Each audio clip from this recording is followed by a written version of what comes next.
Syndicate coach heavier ক্যাব্রেরাকে বাদ দিয়ে নতুন কোচ নিয়োগ দিবে বাংলাদেশ ফুটবল ফেডারেশন, তবে সেটা এখনই সম্ভব হচ্ছে না। বাংলাদেশের পরবর্তী ম্যাচে সিঙ্গাপুরের বিপক্ষে খেলা শেষে বাফুফে সিদ্ধান্ত নেবেন ক্যাব্রেরাকে বাদ দেওয়ার বিষয়ে। তবে তার আগে থেকেই গুঞ্জন উঠেছে ইউরোপীয় এবং লাতিনের সেরা কিছু কোচকে নিয়োগ দেওয়ার ব্যাপারে ভাবছে বাফুফে। সিঙ্গাপুরের বিপক্ষে ম্যাচের পরই সিন্ডিকেট কোচ ক্যাব্রেরা বাংলাদেশের অধ্যায় শেষ হচ্ছে, এটা জোর দিয়ে বলা যায়। কিন্তু প্রশ্ন হচ্ছে ক্যাব্রেরা পরবর্তী অধ্যায়ে কার হাতে উঠতে পারে হেড কোচের এই গুরু দায়িত্ব, কেননা সেই কোচকে যে হতে হবে একদম সিন্ডিকেট মুক্ত। যদিও সিন্ডিকেটের বিরুদ্ধে কথা বলায় এর আগে চাকরি হারিয়েছেন বাংলাদেশের সাবেক কোচ জেমিডে। গুঞ্জন রয়েছে বাংলাদেশের পরবর্তী কোচের তালিকায় 5 জনের নাম রয়েছে, যে তালিকায় জেমিডের কথা শোনা যাচ্ছে। চলুন তাহলে কথা না বাড়িয়ে সেই 5 জন কোচ সম্পর্কে জেনে নেই।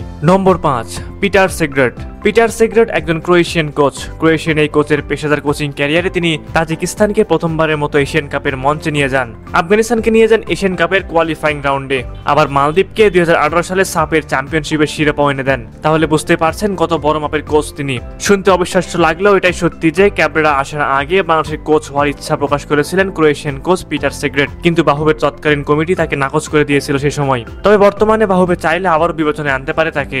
নম্বর 4, জেমিডে। বাংলাদেশের হেড কোচের দায়িত্ব নেওয়ার পর থেকে তিনি বেশ সততা এবং নিষ্ঠার সাথে কাজ করে গেছেন। জেমিডের এই সততাই যেন তার জন্য কাল হয়ে দাঁড়ায়। বাংলাদেশ ফুটবল ফেডারেশন তখন সভাপতি ছিলেন কাজী সালাউদ্দিন। জাতীয় দলের মধ্যে সিন্ডিকেট দেখার পর প্রতিবাদে আঙুল তুলেছিলেন জেমিডে, যার কারণে তাকে দল থেকে বহিষ্কার করা হয়। এখন যেহেতু ফুটবলের প্রেক্ষাপট বদলে গেছে, সবাই সেজন্য আবারও চাচ্ছে জেমিডেকে ন্যাশনাল টিমের দায়িত্ব দেওয়া হোক। নম্বর 3, আনোয়ার উদ্দিন। জানলে অবাক হবেন, আনোয়ার উদ্দিন ইংল্যান্ডের প্রথম বিভাগের প্রফেশনাল কোচ। বাংলাদেশের ফুটবল নিয়ে কাজ করতে চান ইংলিশ লিগের কোচ আনোয়ার উদ্দিন। সাবেক ওয়েস্ট হ্যাম তারকা আনোয়ার উদ্দিনকে বাংলাদেশের কোচ করতে পারলে ইউরোপে থাকা প্রবাসীদের আনা সহজ হবে। এই মুহূর্তে দলের জন্য সবচেয়ে কার্যকরী ও যুগোপযোগী সিদ্ধান্ত হতে পারে ইংল্যান্ড প্রবাসী সাবেক ফুটবলার ও বর্তমান কোচ আনোয়ার উদ্দিন এবং হামজা চৌধুরীর জুটি। এর আগে বাংলাদেশের এক ক্রীড়া সাংবাদিককে তিনি বলেছিলেন বাংলাদেশ ফুটবল নিয়ে কাজ করতে চান তিনি।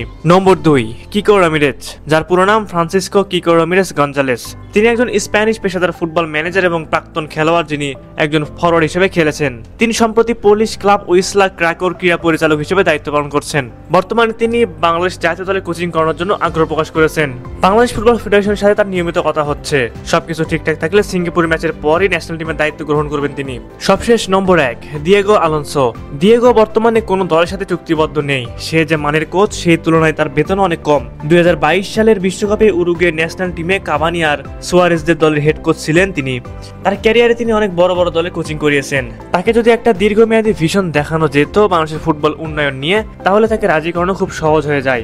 বাংলাদেশের ফুটবল অন্তত এশিয়ান লেভেলে যদি ভালো জায়গায় যেতে চায়, তাহলে এই ধরনের কোচই লাগবে। এমন অনেক উদাহরণ আছে যেখানে ফুটবল খেলায় একজন কোচই পুরো একটি দলকেই 360 ডিগ্রি পাল্টে দিয়েছে। কারণ একজন ভালো উন্নত মানের কোচই হচ্ছে ফুটবল খেলার মাঠের আসল রাজা। প্রিয় দর্শক, এই 5 জন কোচের মধ্যে আপনার প্রিয় কোচ কে এবং আপনি কাকে ন্যাশনাল টিমের কোচ হিসেবে দেখতে চান? অবশ্যই আপনাদের মূল্যবান মতামত কমেন্ট করে জানিয়ে দিবেন।